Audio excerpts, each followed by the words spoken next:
యేసుక్రీస్తు నామములో మీ అందరికీ శుభములు తెలియపరుస్తున్నాను. బాగుంటారని తలస్తున్నాను. మీరు బాధపడకండి, ఏమాత్రం దిగులు పడకండి. పోరాటాలు వస్తాయి, శోధనలు వస్తాయి, కలవరాలు వస్తాయి. మనకు విరోధంగా ఎంతోమంది నేరారోపణ చేయవచ్చు, మన బాధపడవచ్చు. కానీ జీవం కలిగిన దేవుడు ఖచ్చితంగా మనకు అద్భుతం చేస్తాడు, గొప్ప మేలు చేస్తాడు. ఆ దినాలు అతి సమీపంగా ఉన్నాయి. ఈరోజు దేవుడిచ్చిన వాగ్దానం యెహెజ్కేలు గ్రంథం 37:14 వచ్చారు. ఎవరెవరైతే కృంగిపోయి ఉన్నారో, ఎవరెవరైతే బాధతో వేదనతో నాకు దేవుడు సహాయం చేయడా, నాకు ఏమైనా అద్భుతం జరగదా, నా జీవితంలో మేలు జరగదా అని వేదనతో ఉన్న ఇటువంటి వారందరికీ ఈ రోజున ఖచ్చితంగా ఏదో ఒక మేలు చేయబోతున్నాడు. ఇది ప్రవచన వాక్యండి. ఖచ్చితంగా దేవుడు మీ జీవితంలో నెరవేర్చబోతున్నాడు, మిమ్మల్ని లేపబోతున్నాడు. ఎక్కడ అవమానపరచబడ్డారో అక్కడ తల పైకెత్తుకులాగన దేవునికి అద్భుత కార్యం మీ జీవితంలో జరగబోతున్నాయి. ఇప్పుడు వాక్యంలోనికి వస్తాం.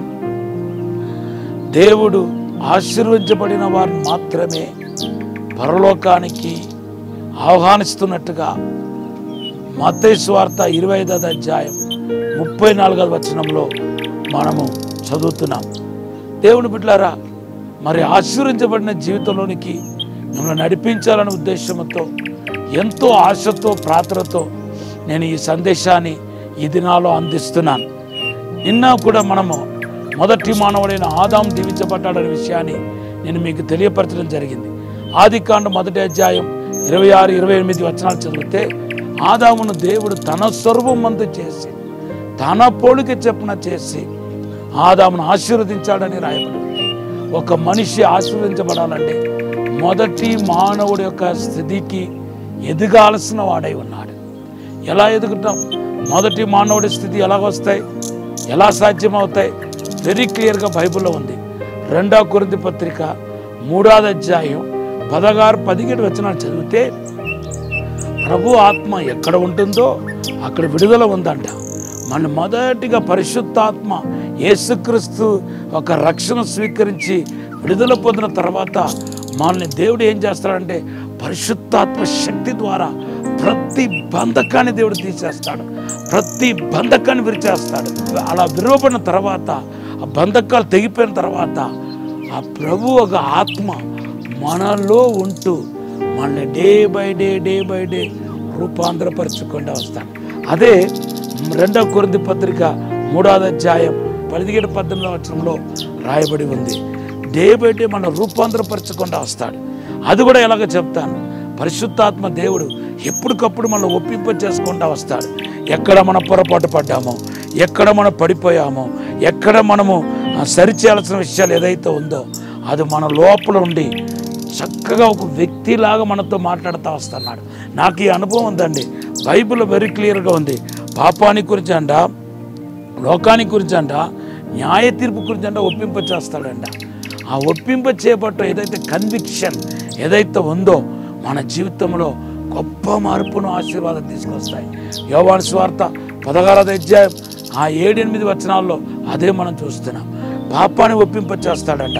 ప్రారంభంలో అయితే మన యేసుక్రీస్తు స్వీకరించకపోవటం వల్ల వచ్చే నష్టాన్ని గురించి అదే పెద్ద పాపం, దాని గురించి ఒప్పింప చేస్తాడంట. లోక వలన కలిగే నష్టాల గురించి మనతో మాట్లాడతాడంట. సాతానుకు వచ్చే న్యాయ తీర్పు గురించి కూడా మనతో మాట్లాడతాడంట. అలాగ మాట్లాడి మనల్ని యేసు పోలికలోనికి ఆయన మార్చుకుంటూ వస్తాడు. ఇలా యేసు పోలికలోనికి మార్చడానికి ప్రారంభించగానే మనం ఆశీర్వదించబడిపోతాం. సో నా ఆశ ఏంటి తెలుసా? మీరందరూ పరిశుద్ధాత్మతో నింపబడాలా, దేవుని యొక్క ఆత్మశక్తి చేత నింపబడాలా, దేవుని యొక్క అభిషేకం చేత నింపబడాలా, 2 ఆత్మతో 200 అభిషేకంతో నింపబడాలి. సో ఈరోజు మీ కొరకు ప్రార్థన చేయబోతున్నాను. సిద్ధపడండి. ఒక్క మాట ప్లీజ్ వినండి. కడుగబడిన పాత్రలను మనం పాలు పోస్తాం. కడుగబడలేని పాత్రలో పాలు పోస్తే పాలు ఇరిగిపోతాయి. అలాగే శుద్ధీకరించబడిన వాళ్ళు హృదయంలోనే పరిశుద్ధాత్మ కుమ్మరింపు అనేది జరుగుతుంది. పరిశుద్ధాత్మ కుమ్మరింపు జరుగుతూనే, పరిశుద్ధాత్మ దేవుడు మనలో ఉంటేనే ఆ మొదటి పాపం ఎరుగని ఆదాం స్థాయికి మనం మార్చబడతాం. దాన్ని బట్టి మనం దీవించబడతాం. ప్రభు ఈ మాటలు దీవించిన గాక. ఒక చిన్న ప్రార్థన చేస్తాను. పరిశుద్ధము నమ్మకమైన పరలోక తండ్రి, పరిశుద్ధాత్మను మా కొరకు పంపించిన మా తండ్రి, మా యేసయ్య, నీకు వందనాలయ్యా. ఇప్పుడే మమ్మల్ని రూపాంతరపరచండి.